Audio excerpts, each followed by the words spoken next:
So, we're not Ethiopian Jews. We are Ethiopian Hebrews. We are more correctly Cushite Hebrews. We're Cushite Hebrews. In fact, when the line of Judah Society of His Imperial Majesty was first initiated in the West, we called ourselves Cushite Coptic Hebrews. Some of y'all may remember that. Others may have heard about it, but don't recall that as clearly as some of us who were involved at that time. So we were first known as Cushite Hebrews. We are Cushite Hebrews. We are not Ethiopian Jews.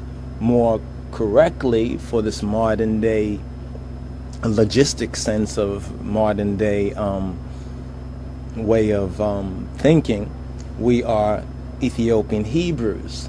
We are black Hebrews. We are also called and are known as African Hebrews. Even though some of the black Hebrews reject African, we understand where they're coming from with rejecting so-called African. What we're rejecting is the origin and root of that word and its relativity to us here in the West, who still have a need of our true ethnicity, our true culture, our true legacy, our true lineage. A lot gets confused with the big A point, the big Africa point. Now, we have brothers and sisters who are on the African continent who identify themselves with us, and they call themselves African Hebrews. Some of our people have gone before to Dimona, the Ben-Ami Carter community that went over to Dimona about 20 or more years ago and have gone through many struggles and are a vibrant and growing community in the state of Jezreel. They are known as African Hebrews or Black Hebrews. That's the name they have chosen. They defend that. They agree with that. We don't have any problem with that. We know where they're coming from. We understand they're on the front lines out there in the state of Israel, and we support them because they are representing overall, and specifically they're representing our cause as the lost sheep of the house of Israel, those of us who are still in the West, we who are the Falashas of the West. We're not the Falashas of the East. We are the Falashas of the West. You need to distinguish that. Now, the Falashas of the West, they have allowed themselves to be misnomered and named Ethiopian Jews. And there's a lot with that particular point, but we just want to talk about certain basic things. And there's a couple of good articles that are up there on the internet. One in particular on Encyclopedia Egypt.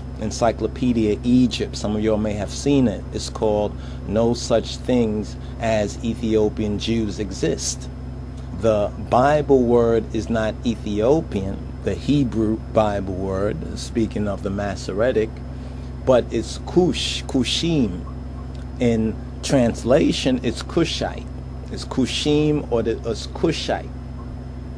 So, let us address a couple of points about this. First of all, question: Ethiopian Jews. We've already identified ourselves. We're Ethiopian Hebrews. We are Cushite Hebrews, but Ethiopian Jews.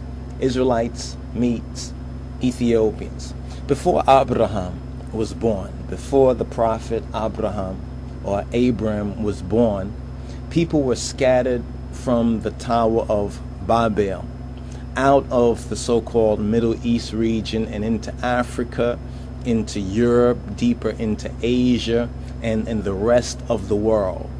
Those who remained in what's known today as the Middle East or the Middle Eastern region were the Arabs, called the Arabs, and were called the Israelites. But there were other tribes. There were sub-tribes. You understand? The Medianites, the Shabians or the Sabians. You understand? The Israelites, and then there was the Judahites. Judah and Israel had divided. You understand? The tribes of Israel, the northern 10 tribes, and the southern tribe, along with Binyam and a portion of the Levites. Secondly, the Israelian or the Israelites, they meet up with the Ethiopians, the original, we say Cushite people, Kushim, and others who were some in servitude or Baria Ibd, slaves, in other words, when they were taken into bondage in Egypt. Now, it's important to understand, to go into more detail of what that bondage was. Because as we're studying the scriptures, we're studying our linguistic, our language, we're beginning to understand why all these mistranslations and these half-truths that we have received. As soon as we go into the scripture, we get into the language, we start to study deeper into history, more archaeology becomes available. We're getting a clearer picture that the bondage in Egypt was not like the Charleston Heston Exodus movie. It was not like the popular Gentile fiction that has been marketed, and basically people have been brainwashed into believing. You understand that the Jews and the Israelites and the Bible message has totally been whitewashed. You understand? It's been whitewashed. You understand? And it goes deeper than just, a white actor, a European actor playing a part that really is for someone who is either olive skin, brown, red, blue, black skin. You understand? There's a big difference in just the superficial, but it goes deeper. So when you see these movies with whitewashed characters playing ancient Egyptians, playing Israelites, on the surface it's inaccurate. Right on the surface, and you could just assume that if it's inaccurate on the surface, so even when you compare it with the known archaeology of the time that the film was made, then you know that deeper below there's a lot of other inaccuracies as well. I mean, it's just basic logic to understand that. But the bondage that is spoken about in Egypt needs to be defined, or we should say redefined, as a spiritual bondage. There was a spiritual bondage that was going on, a religious bondage. You understand? And we can see the full growth of this religious spiritual bondage when we look around today and we talk about religious or spiritual issues today. It really seems as though that the ancients must have knew a lot much more than we do, because though we have a lot of toys and technology, spiritually people are really empty. You understand? They really don't understand. They're questioning whether there is a divine source or principle in creation. It's like their spiritual materialism has blinded their eyes to the life and the life force and the life giver. So that's a whole other issue. Materialism has caught them up, spiritual materialism. But when the Israelites went down into Egypt, a new king arose, according to the scripture. They came into a bondage that was defined as a spiritual bondage. Because once you have somebody in bondage spiritually, you understand, if their spirit is bound, then their body follows. You understand? If they are spiritually free, you cannot really keep them in bondage. Let's understand that. In other words, the Israelites were not taken into bondage because the Egyptians beat them in the war and then grabbed them and took them, you understand, as prisoners of war. That's not how it happened. They went down for food in time of Joseph.